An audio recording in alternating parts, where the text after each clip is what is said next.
Welcome to Two Girls in a Pod Life's Journey, where we explore the journey of becoming the best version of ourselves.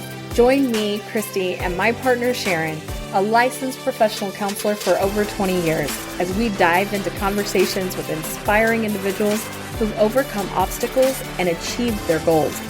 We'll discuss the power of self-awareness, compassion, and collaboration, and how embracing our authentic selves can create a ripple effect of positive change. Let's embark on this path of growth, empowerment, and connection together. I want to remind you to follow us on social media. If you love this podcast, be sure to follow us on Facebook, Instagram, TikTok, LinkedIn, and Blue Sky. If you'd like to find out more about what goes on behind the scenes, be sure to subscribe to our YouTube channel, Adventures of Two Girls in a Pod, where we highlight some of our travels near and far. Or watch Sharon mix up a batch of drinkable delights on Sip and Savor. Also, if you love this podcast, leave us a review on Spotify. This helps us get discovered by even more amazing listeners like yourself. Share with your friends and family, and make sure to subscribe to our website at twogirlsinapod.com so that you never miss an episode. Thanks for listening. We are really excited to have a guest on with us today, Chandler Stroud. He is a fellow podcaster with the Healing Heroes podcast. Welcome. Hey, ladies. Thank you so much for having me today. I'm excited to be here. Awesome. I like that title, The Healing Heroes. What is that about? I mean, it's kind of a captivating title. Oh, well, thank you. I mean, I thought so, which is why I named my business and podcast after it. But it's very personal. I really feel as if, well, one, the healers that I have on the show are my personal heroes. These are 12 individuals who brought me back to life in a way that I really didn't expect and helped me wake up to my life in the middle of it and find so much health and joy. So they are truly my heroes. And it felt like an appropriate title for each and every one of them. And they are healers, though I don't know that all of them would have called themselves healers at the outset. I sort of kind of branded them that because that is what they do. They heal body, mind, and spirit in whatever way and shape that takes for each of them. But they certainly healed me. And so Healing Heroes felt very on point when I was thinking about the right name for the show. Awesome. You know, when you said that they came into your life and they kind of helped in that healing, prior to that, did you know you needed healing? Or were you just kind of going along? As so many people do, you know? Yeah, it's a great question. I mean, I knew that I needed healing, but I didn't realize what I needed to heal or the degree that I really needed to focus on healing. I also think there were parts of me that I was unaware I needed to heal, and those ended up being the most important parts to focus on during my journey. But what I will tell you is I certainly, as a mom of two and a high achieving professional for many years in corporate America, I certainly navigated anxiety that worsened after I had kids because, you know, your heart is outside your body. So that's one thing. And then ever since I had been little, I had kind of grappled with digestive discomfort. I just remember watching TV as a kid with a hot water bottle on my tummy all the time and vacillating between whether it was like X-Lax or constipation meds most of my college experience in business school and then into my 20s. I remember early in New York City when I was living with my husband, there were nights where we'd have to cancel social plans because I was just like, oh, my stomach, I just don't feel well. I need to stay home. And I think that was certainly a point of stress. And so, yeah, like I knew I needed my digestion to be better and that something was wrong. And I was seeing doctors. It's not like I didn't try.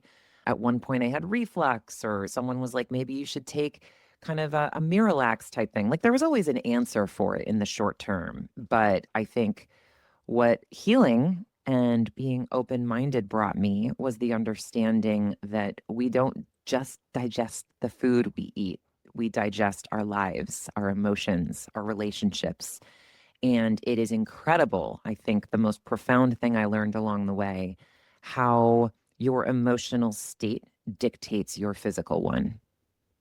Right. Well, I think it is always so interesting that most people do not know. We talk about serotonin all the time. And when we're talking about antidepressants, those kind of things, we're talking about the serotonin. But most people don't know serotonin is made in our gut. Mm. A majority of it's in our gut. We only have like a small percentage, maybe I think it's 10 or 20%. All the rest is in our gut. So that tells you something. I have to feed the gut in order to keep that serotonin in all of those things. And so I don't think people understand that mind body connection the way that they should. Mm-hmm. Yeah, I don't disagree with that. I think it's always been kind of perceived as woo, right? Mind, body, spirit. But I would just challenge that you may think of it as woo because I think up until this point, the rational mind has always been awarded in how we run society today. And I have nothing against that. Like, you've got to have the woo, but also use that rational mind to execute on what your intuition is telling you. So they both play a role. But I think what's really important to recognize is that a lot of the things that are considered woo have been around for thousands and thousands of years. There is a reason there is no expiration date on a lot of these approaches that we talk about in the holistic healing space, right? And so I think there's something to that. And often they have their moments and then they kind of recede and then they have a moment again. But I really believe we are at a pinnacle as a society of the explosion of behavioral medicine again and how these holistic approaches really look at the whole person. I really am excited to see where that goes in the future, but I think it's more widely accepted today than it once was.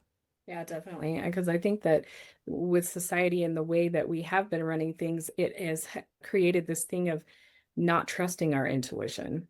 Mm, I think that's a huge problem. I couldn't agree more. I think it's so hard, especially if you are a busy, high functioning modern woman, to tune out all of the distractions and really hone in and hear your intuition again. Like, that in itself is difficult. The second step of trusting it is even harder, but it's where everything changes. It truly is. I really think it is the key that unlocks true healing. And I think it's really difficult for people to calm and still their mind long enough to tap into that. Yeah, I would agree with that. I always used to say when I was working in corporate that I couldn't meditate. Like, I didn't know how to meditate and it felt like I was always doing it wrong. And I joke all the time, I actually paid someone to sit in silence with me because I was like, I need to make sure I'm doing this right. And in retrospect, I was, but it was so uncomfortable and weird to just sit in silence with myself for that long. I was like, this must be wrong. I must be doing it wrong. And so that's the other thing I will say about a lot of the holistic approaches. If you are a woman who feels like meditation isn't accessible, a lot of the approaches that you can explore will push you gently into that meditative space without you having to think about it, which is why I've loved things like acupuncture, for example, or yoga. That's been really helpful for me in learning how to be in that space and be comfortable with it. Well, I think it really starts with our ability to be mindful and present. If I'm mindful and present in this moment, it helps create that next moment of silence. We're conditioned, and I think we've been conditioned out of trusting our intuition, and particularly women have been conditioned. Hmm. If you say, well, I feel it, oh, no, that's really, it's minimized, and so it's trying to get back to that place of trusting that piece of you. And I think when we're looking at the holistic or the woo woo, as we call it sometimes, and I think it's a partnership. And I think that we have to build that bridge. It's not saying one versus the other. It's saying, how do we bring these two together to make this partnership to help enhance everybody's life? People are in the very extreme in their thinking. A lot of it's just conditioning. It's either this or it's this. And most of the time, it's not this or this. It's maybe sometimes a combination of things. And it even sounds like with you in this whole healing process, it was a combination of these people. It wasn't just one person. It was taking the time to have the relationship with these different people and learning the different things from each one. Yeah, absolutely. Yeah, they each taught me something very different about healing. And I think all of those pieces in concert together is how I arrived where I am today. And yeah, I'm so grateful to each of them for what they do and for being in many ways ahead of their time. I mean, some of these people were practicing, I mean, acupuncture, you can find acupuncture everywhere now, right? But 30 years ago, you'd be hard pressed to find an acupuncturist nearby. And here, my hero, Jacques Depardieu, he is an expert in East Asian medicine. He set up shop in my town almost 30 years ago and was doing this work.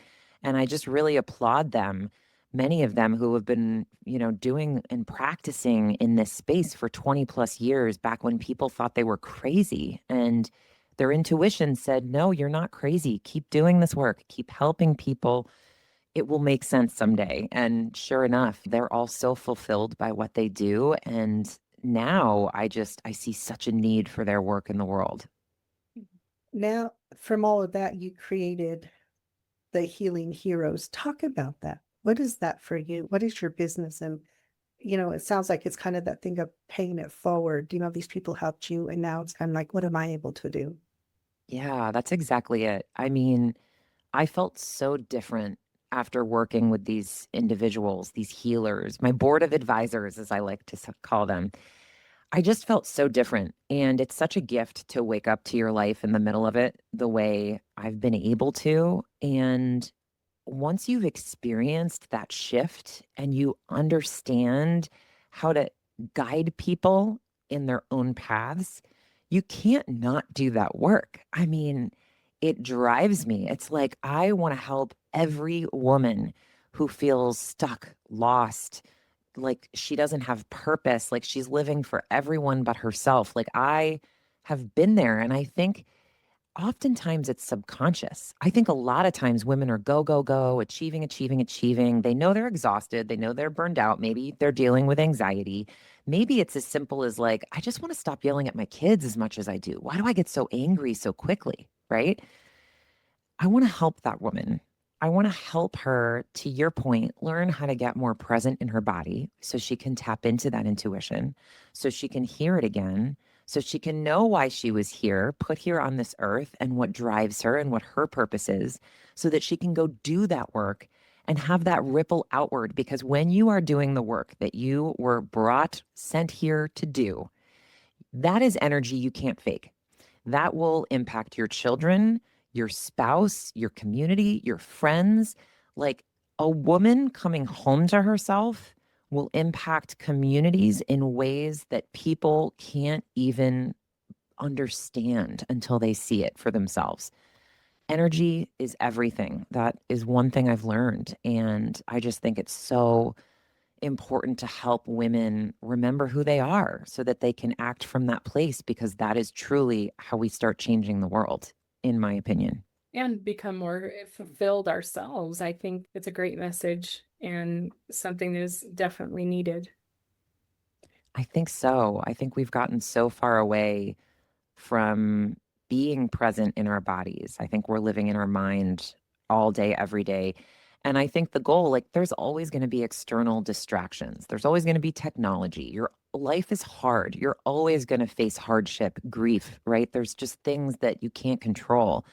But the goal is to be steadfast when you come up against those challenges and know that you have that kind of self trust to face whatever is thrown at you, and that you can maintain that peace internally to work through it. Like you can do it. You can feel through all of that hard stuff and get to the other side stronger, more confident, more knowledgeable, and in many ways softer than before you experienced that. And I don't want women or anyone in this world to be afraid to feel, because it is in that discomfort that we grow. And I think it's so important to embrace those kinds of feelings and really feel through them. Yeah. It was interesting. I read this the other day and I thought, oh my gosh, this is so true. 5 minutes after birth, they choose your name, religion, and nation, yet you spend a lifetime defending labels you never chose. Hmm. When we talk about that conditioning, we get so caught up in the role and the constructs that we lose ourselves to the construct. And when we do that, we do a disservice, I think, not only to ourselves, but to society as a whole. to humanity as a whole, because we're not, as you said, when you feel that energy and that energy is pulsating and radiating through you, the people around you cannot help but feel that. Mm-hmm. And if they feel it, then maybe they can believe they can have it. But oftentimes, when you talk to people about this, they don't know what that means. They don't know what it feels like because they haven't felt it. Yeah. So it becomes, you have to be like the model for it in a way, I guess, would be the best way I would say to describe it. Yeah, I think that's right. And words aren't enough. Like, you can't fake that kind of energy. It comes from a real place of self-worth, self-love, and knowing yourself. And just certainly helps to be like, I love myself and I take care of myself. Like, I'm pro all of that. But like, I'm talking about like really peeling back the layers to what you're talking about and going back to the beliefs you picked up unknowingly along the way that you still believe about yourself, about your life circumstances, about your role in the world. And I think those parts of us are not often conscious, but that's where the work is. If you can go back and unearth those stories and start to change the script, that's really when things around you start completely shifting. Yes, and realizing that you have the power to change that narrative. Yes. In fact, it's your responsibility. What happened to you may not have been your responsibility. I'm not saying that at all, but only one person can change you, and that's you going forward, right? If you want to feel different in your life, if you want to experience true, lasting joy, like that is your mission to embark on. No one else is going to do that for you. Mhm. And I think sometimes, and you said, especially when I've worked with women who are mothers, oftentimes it's like they put their identity becomes the mother. Mm-hmm. And so they put their self, whoever that internal self is. And I was talking to a client, he goes, I didn't even know my wife liked this. I said, of course not, because she didn't know she liked it because she was raising your daughter all these years. Your daughter graduated. Now she's finding out who she is. I said, she didn't, oftentimes you don't feel like you can do those things. And fathers can have that too, but we're talking about women right now in that it's almost like women hide that side of themselves without realizing they do, because the social construct is what you as a mother, your job is to what? Take care of the child. Yep. The child comes first. Mm-hmm. And oftentimes I think with women, everything comes first. Yeah. Whether you're the wife or, you're the go-getter, then that becomes it, because as a woman, and oftentimes in corporate America, any job, it's like you got to work a little Mm. harder, a little more to still stay with that status quo. Yeah, no, I agree. I mean, the mental load is real. We saw that unfold during COVID, of course, and it's just remained. It really hasn't changed. And it was there before COVID. I think COVID just shined a light on how much women were doing, right? And how much fell to women. So I definitely think it's a long lasting problem. But for women in particular, yeah, I mean, we're taught growing up, like, don't be too timid, don't be too aggressive. We're praised for things we do right, right? Like, we're sort of, when you say conditioned, like it's just these natural things that we are taught culturally growing up, on top of our individual lived experiences, on top of what we see in the media. Women of children of the 90s, there's a lot of conversation right now about body image and what's happening there. That's a whole nother topic, but relevant to this, right? So all of these things we see and we experience and we are told, sometimes inadvertently, sometimes directly, really influence how we see ourselves and what we think we are supposed to do. And so it's really important to start questioning that stuff as you get older.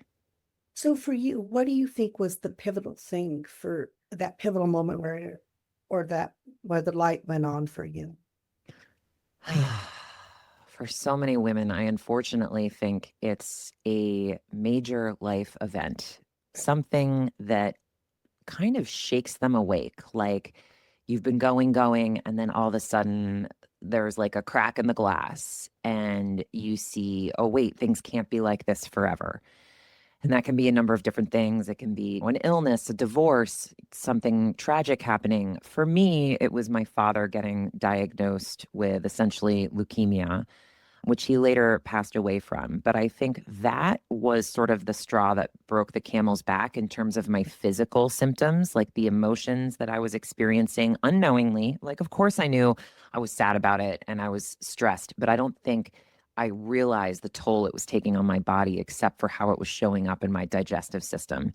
So much so, I hit a wall and I turned to my husband. I'm like, all right, I'm going to go seek medical help now. I'm going to go get a full workup done. It's been a few years since I've done this. Let's do it again and see what's going on. That same time, while I was waiting for the appointment, I was flying out to Colorado for work. And in JFK Airport in New York City, a book caught my eye at a bookstore in the end cap. It was a blue book, and that book was The Body Keeps the Score by Bessel van der Kolk. I picked it up, I read it on the plane, devoured it on the plane, and I landed and immediately Googled a local trauma therapist who specialized in EMDR, as well as a local acupuncturist a friend had recommended for my digestion. And I just said, you know what? We're going to try all these things. I'm going to go the medical route.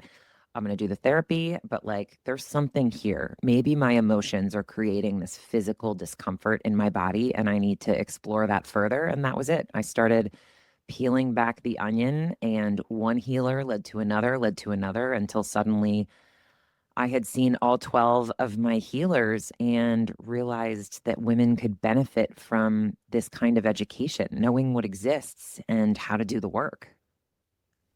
It's interesting how that we keep it separated in our mind all the time, and we think that the emotional stuff, we don't realize how it plays out physically for us sometimes. Yeah, no, I think we grossly underestimate how our emotions impact our physical realities. Yeah. Well, and I think, it's interesting. I have a client who digestive system issues. And I said, your digestive system issue is a manifestation of your anxiety. What Mm, does that mean? And I said, when we calm down your anxiety, we're going to calm down your symptomology.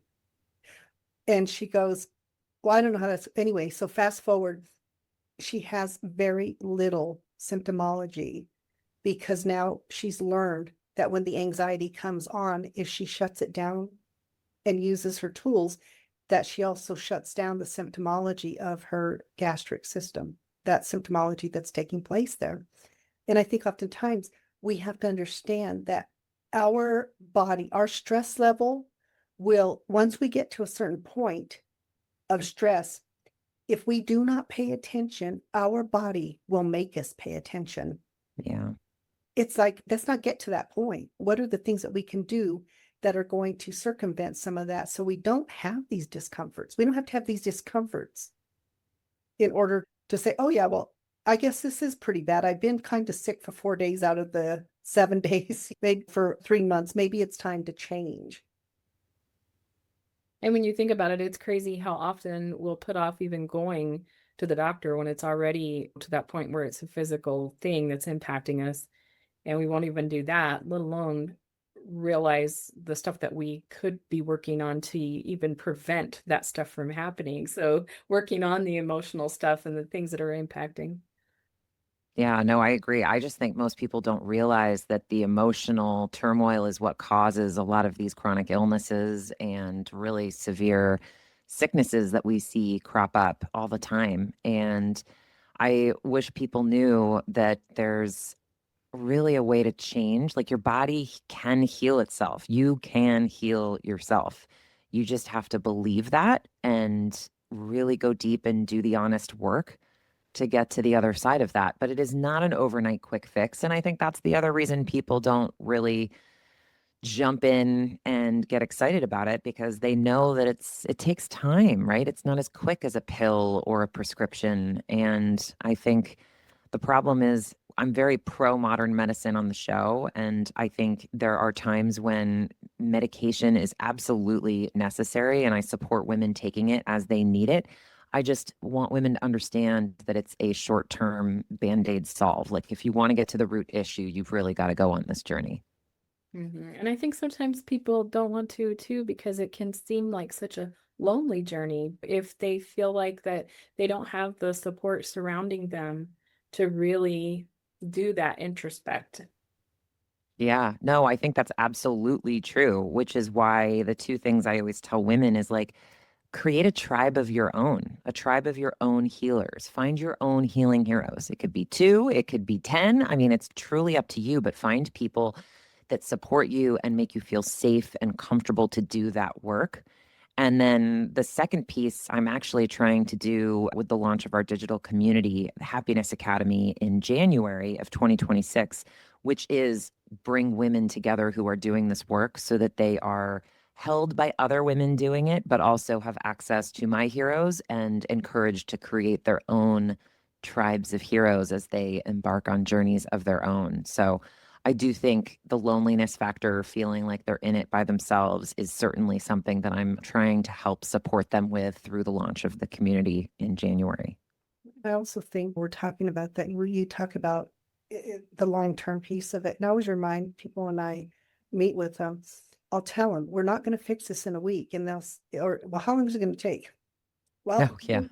you think about it. Say if this problem's existed for 12 years, let's use that example. I said, do you think you deserve a little bit more investment in your time for you? You invested 12 years to make it this way. So we have to have enough time to change it.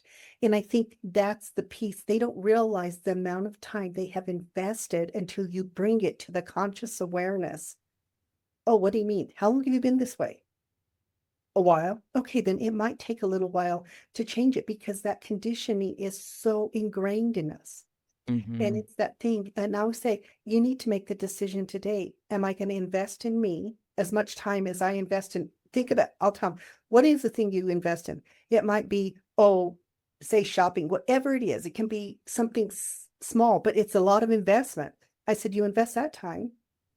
And I said, we have to put ourselves at the forefront and say the investment in me is a priority above all else. And that is hard for women because they've been conditioned the opposite.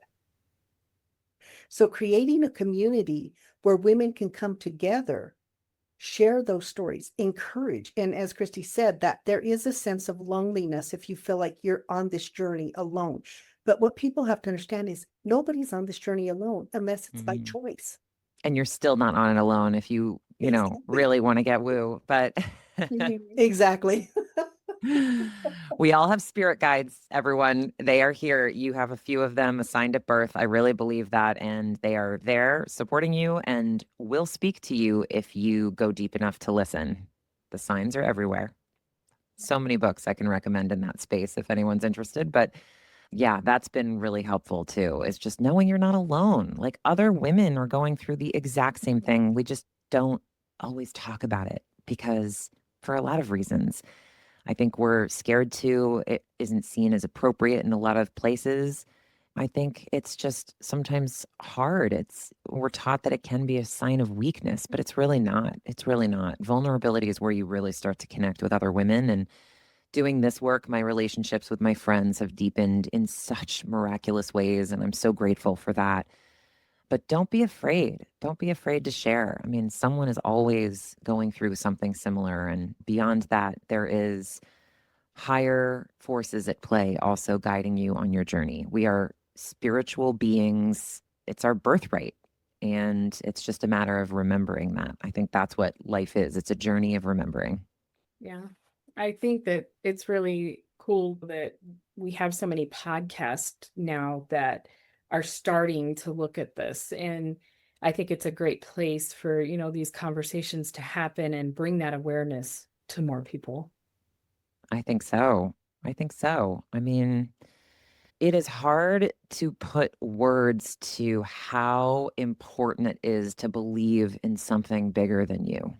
Like truly, like that is such a huge part of healing. It was for me and in how I help support women on their own journeys. And it doesn't mean religion. Like that's not what I'm talking about here. I think that is a great way to practice your spirituality if it's something you're interested in, but it doesn't necessarily have to be religion. I think you can be spiritual without being religious. And I think practicing your spirituality in a way that is authentic to you is paramount to tapping in, finding that joy and experiencing that better health because that's what leads you to self-trust and trusting in something bigger. Well, and I think when we talk about spirituality, we talk about things like that. We're talking about energy and a frequency. And I tell people, we all vibrate on a frequency because energy is everywhere. And I said, that's when we're talking about that. Your mood is created by an electrical impulse, which is energy. And if you can shift that electrical impulse to something that is positive for you, that positivity cannot stay contained. Whereas what we do is with our negative stuff, we try to contain it, we try to hide it. And therefore, it just gets bigger and bigger in a way. And then it kind of overtakes people. And it's only when they finally, as you say, get to that place of having an awareness. And you have to be aware that we all are on a journey and we're all changing always. We do not stay stagnant. Even though I always love that one. If I have to be, how are things going? The same. I'll tell them that's not possible. Pay attention. And I think that's the key thing. I don't think we pay attention. Once again, that comes back to that place of mindfulness and being present.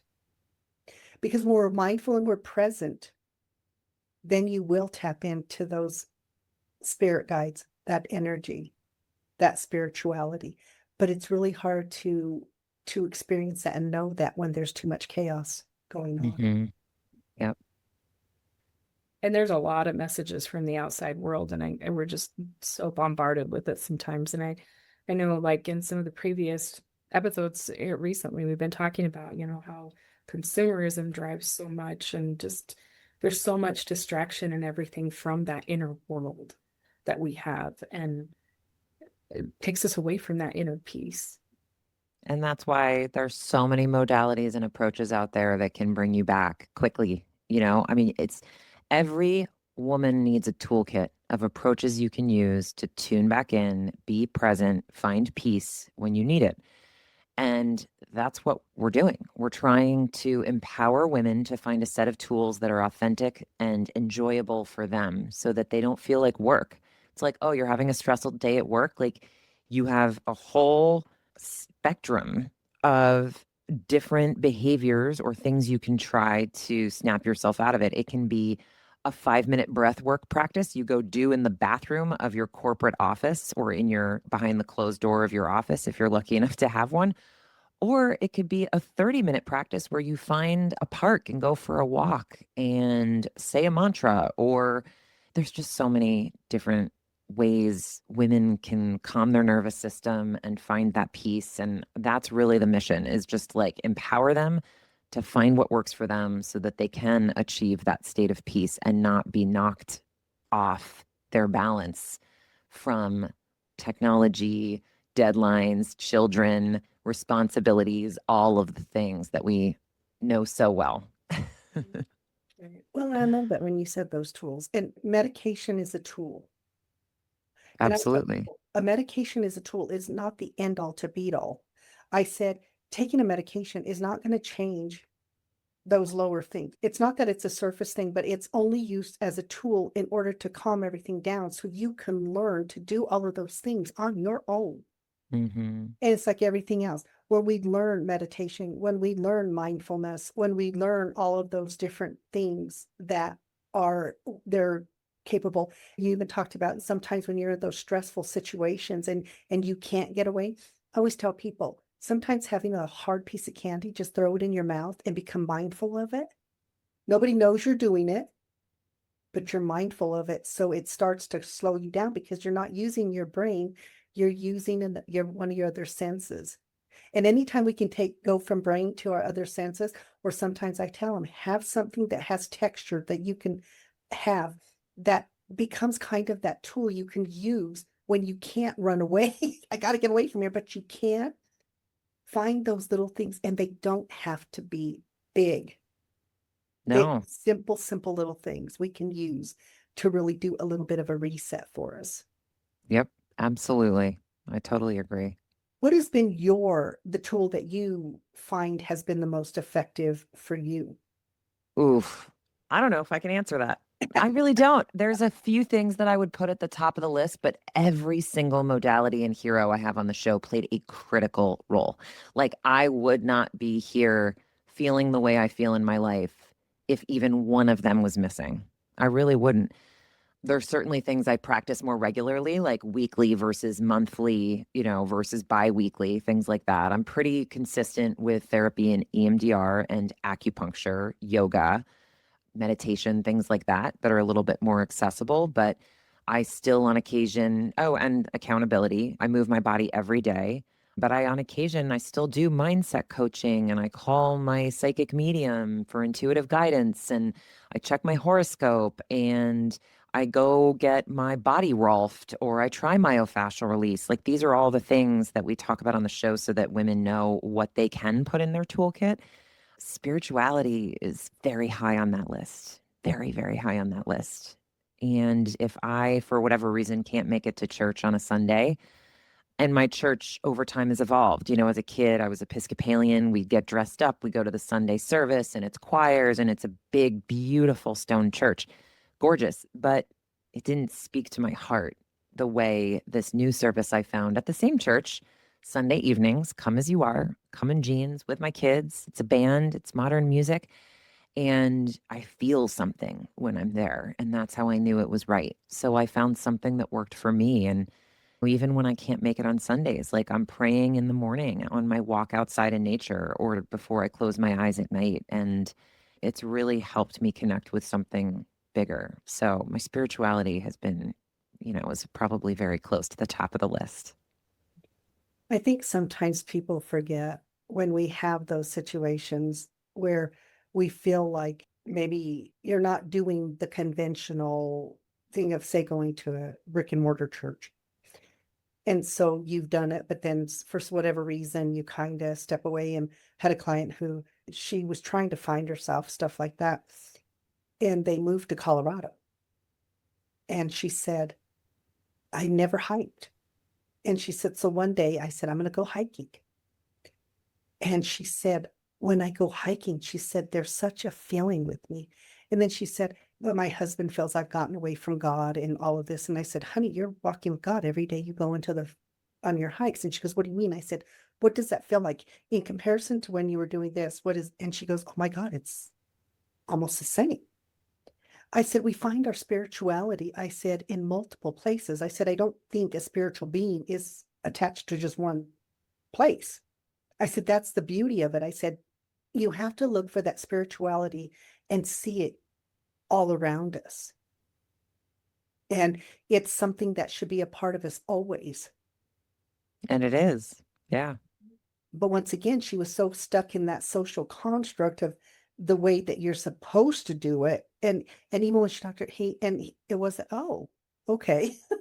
But we don't have, and I think one of the things you're saying is it's opening up the conversation in order to learn that sometimes the things we are doing are not necessarily negative, or I don't use good and bad because those are moral judgments, and it's not about good or bad. It's about effective or ineffective. Mm-hmm. And sometimes we're doing something that's effective for us, but if it doesn't resonate with the people who want us to do something else, there becomes that thing. And I think oftentimes with women, that's a huge thing. You're not following that role. Mm-hmm. When I imagine that at some point you felt that way as well. You had a role to do, and when you didn't follow it, somebody was letting you know.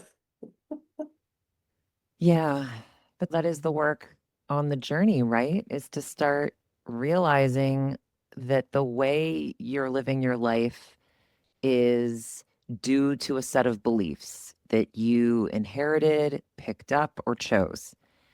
And you get far enough in the process that at a point you start saying, is that my belief? Do I want to have that belief anymore? Do I want to put it down? I don't know who gave me this belief, but I don't know that I want to own it anymore. And then you put it down. And sometimes those beliefs are easy to put down, and sometimes they take time, like a lot of time. I've always been someone who has struggled with my weight, and I've been open sharing recently that this is kind of 2 years into my journey where I am with my therapist now. is like, I'm so close. I've made so much progress, but there's something still holding me back. And I think it has to do with body image. And she was like, well, why don't you just go 2 or 3 days without weighing yourself? And I'm someone who's been weighing myself since I was a teenager, again, child of the 90s, right? Accountability programs focused on exercise, health, losing weight, all of the stuff. And I was like, I don't know if I can do that. Like, I've been doing it every day for my whole entire life, basically. But I'm willing to try. This is me being open minded, and I'll try anything once. So I tried it. That was Labor Day weekend of 2025, early September. We're now in December, and I have not stepped on a scale since September 1st. And what I will tell you is that not only have the emotional benefits of not letting a number in the morning dictate my confidence, my worth, my mood for the day, but the physical benefits of not being at war with myself in my body. Oh, you were bad today. You ate this, or later, let's make sure we eat this. Now you're going to want this. Like, the narration in my mind around food was insane. And this is the kind of chit chatter that I know things like Ozempic are trying to quiet. And I'm here to tell you that if you question the belief thin is better, of course, I'm not talking about severely obese health issues. I'm talking about, like, we were meant as women to have fat on our bodies to protect our bones, right? And to bear children, to all of the things. And I've started surrounding myself with people who are telling me a different story, influencers who are saying, hey, there's something wrong with this belief. And I think we need to start challenging it as a society. And 2 years ago, I would have not been in this space where I could tell you, yeah, that sounds great. I would have believed it or been able to jump on board. But I am telling you now that just that simple change of integrating this insight from my therapy session into my day to day has completely transformed my life in ways that I could not have imagined. And I want that for other women. I want them to start questioning the beliefs that they're assuming are theirs, because there is another way to live, and you can put those beliefs down and live in a way that's more authentic for you, that brings you joy and peace and balance. Truly, that's what I found is balance. And I think so much of the time, one of the things I work with people on a lot is identifying faulty thinking. Because once again, remember, if our brain is electrical, it's a wire. I said, think of it as like a faulty wire. Mm, Our brain understands it. So if identified as faulty thinking, my brain will eventually go, okay, and it won't attend to it. But the thing is we grow attached to the pattern. Anytime we're doing something that's repetitive like that, we almost get this feeling of accomplishment or whatever it is. We create all these things in our head, all faulty, in order to sustain that behavior. But I always ask people, how is that working for you? What is it providing for you? Is it helping you feel better? And if the answer is no to these things, then why are you doing it? And then that's where it starts that thing of questioning. Why am I doing this? Where did this come from? Oh, yeah, I remember. And you start having those memories that start putting this puzzle together for you. And when you look at the puzzle, I think sometimes we also get to that place where a lot of people, when they're on this journey, will almost feel like not angry, but a negative feeling about like, oh my God, why did I do this for so long? Or almost start that beat up process in the thing. And it's like, no, just be aware of the journey, have gratitude and show grace for the person that you were, because you were doing the best you could with what you had then. And have grace for that, because sometimes when we do that, that really helps to settle that and we don't keep oscillating as much. But we are very critical of ourselves. mm, we are. And it's that critical thinking that keeps us stuck. Because Yeah. you're right, you were like the hamster on the wheel. Mm, And the hamster feels like they're doing a lot because there's a lot of energy, but they're going nowhere. yeah. Help people get off the wheel, you know. And Yeah. sometimes having those visualizations really help people to make changes. Yes, I agree with that. I talk a lot about past, present, future, and that is kind of our roadmap for healing. You've got to take care of yourself in the present to honor the work that you need to go do in your past, the hard stuff. You can't do that if you're not taking care of yourself, fueling yourself with good nutritional foods, moving your body every day, practicing your spirituality. Like, that takes time. And once you show up for yourself enough, it becomes a habit.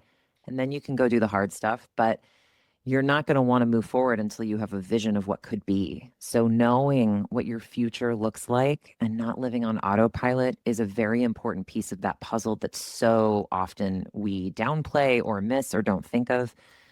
But it's critical. You've got to know what your destination is because one, that's what the exciting part is, right? Like that's what I can be. That's what I'm going to go do. And you start making decisions that get you closer to that end result. If you don't know where you're going, you don't know what the right decision is. So, and that's where autopilot flips into high gear. So that's a big piece of the puzzle too for us. We talk a lot about that on the show as well. Awesome. It sounds like it's a great community that you're creating. And I think it's these communities that really are going to help people. I mean, it's wonderful to have, the technology now that we can bring people from all over the world together. Mm, It doesn't matter where you're from, your journey may be similar. And then when you find that similarity and that growth and development and kind of getting those cheerleaders on board with you, because sometimes everybody needs that too. Once again, taking away that piece of feeling like that you're alone in this journey is an amazing thing, and really grateful that you're offering this. And tell us a little bit about so you're going to launch in January. Yep, it'll launch the first week of January, and it is a community of high achieving women who want to do the work and change their life. The feedback I get from a lot of women is like, all of these modalities are super helpful. It's great to know they exist. I just don't know which one to do first or second or third. Like, what's the roadmap? And I think that's often what's missing in a lot of the media that we hear today about self-care and healing. And so that's what I'm offering is a roadmap to help women jumpstart their journey and then take it from there in a way that's authentic for them. I don't want them to need the community forever. The goal is to empower them to heal on their own. I just want to get them started and surround them with other like-minded women who are doing the work, who want to support them. And that includes me and my heroes. So I'm really excited for that to launch. Awesome. Looking forward to that. Yeah. So grateful that you joined us today. I think it's been a talk that I feel like can really resonate with people and hopefully help them to start at least the thought process and thinking about maybe the journey won't be as difficult as I think. So maybe I'll test the waters a little bit. Well, thank you for saying that. It's been such a joy speaking with both of you and an honor to be here. I really appreciate it. And absolutely, that's what I would say to anyone listening who isn't sure. It's just dabble. Think of one thing that you want to try that's calling to you or speaking to you in some way. Just check your horoscope tomorrow. I mean, it can be really simple, but all of these tools are a way to just get curious about yourself and start asking the right questions. Where is the best place for people to find you? Well, the podcast is on any podcast platform, the Healing Heroes Podcast. And our website is healingheroespodcast.com, where you can meet the heroes, get resources, listen to episodes, and submit any sort of requests for things that you'd like us to cover in future episodes. So healingheroespodcast.com. Perfect. And we will include that in the description. Thank you again for coming on and speaking with us today. Thank you so much, ladies. This was so fun. I really appreciate the time.